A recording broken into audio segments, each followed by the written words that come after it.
বাবা পৃথিবীর সবচেয়ে ধনী ব্যক্তি হলেও তার মেয়ে স্কুল শেষে রেস্টুরেন্টে পার্ট টাইম কাজ করে, কারণ সে তার প্রেমিককে তার প্রিয় ঘড়ি কিনে দেওয়ার জন্য টাকা জমাচ্ছে। কিন্তু যখন সে টাকা দিতে যায় তখন প্রেমিক তার সঙ্গে সম্পর্ক ভেঙে দেয়, কারণ তার সহপাঠীরা তাকে নিয়ে মজা করে। তার প্রেমিককে কসাইয়ের প্রেমিক বলে ডাকে, কারণ সে রান্নাঘরে মাংস কাটে। অথচ তারা জানতো না যে সে এসব করছে শুধুমাত্র তার জন্য জন্মদিনের উপহার কেনার উদ্দেশ্যে। কিন্তু সেই ছেলেটি রেগে গিয়ে মাটিতে টাকা ছুঁড়ে ফেলে এবং সতর্ক করে ভবিষ্যতে তাদের মধ্যে কোনো সম্পর্ক থাকবে না। মেয়েটি বিভ্রান্ত হয়, সে এত গরম হচ্ছে কেন। ঠিক তখনই এক ধনী মেয়ের সামনে আসতেই ছেলেটি রাগান্বিত হয়ে অতীতের অভিযোগ তোলে এবং মেয়েটিকে দোষারোপ করে। সে বলে মেয়েটি তাকে কোনোদিন ভালোবাসেনি। এরপর তাদের ছবি মাটিতে ফেলে দেয় এবং একটি বিলাসবহুল গাড়িতে উঠে চলে যায়। আর মেয়েটি কাঁদতে কাঁদতে ছবিটি কুড়িয়ে তোলে। হঠাৎ এক সারি বিলাসবহুল গাড়ি এসে থামে আর সেখান থেকে নেমে আসে তার বাবা, পৃথিবীর সবচেয়ে ধনী লোক। তখন জানা যায় যে তিনি 18 বছর ধরে গরিব সেজেছিল,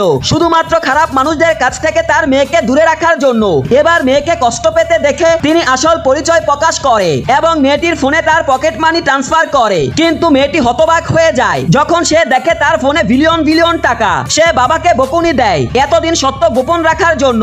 এখন বাবা পুরো স্কুল উপহার হিসেবে তাকে কিনে দেয় এবং আগামী 4 বছরের জন্য তার নিরাপত্তার জন্য এক সিনিয়র ছাত্রকে নিয়োগ করে। সেই সিনিয়র ছাত্র কোনো দ্বিধা ছাড়াই রাজি হয়ে যায় এবং এক দারুণ মোটরসাইকেলে করে মেয়েটিকে হোস্টেলে পৌঁছে দেয়, যা দেখে তার রুমমেটরা অবাক হয়ে যায়। কিন্তু হোস্টেলে ফিরে মেয়েটির ভয় হয় সবাই তাকে ভুল বুঝবে। এরপর একদিন প্রিন্সিপাল যখন শুনে পৃথিবীর সবচেয়ে ধনী ব্যক্তির মেয়ে স্কুলে আসবে, তখন তিনি ইন্টারকমে ঘোষণা করে দেয় যে আজ রাতেই তার জন্য এক মহা স্বাগত অনুষ্ঠান হবে। আসলে কেউ জানতো না যে এই মেয়েটি হচ্ছে সেই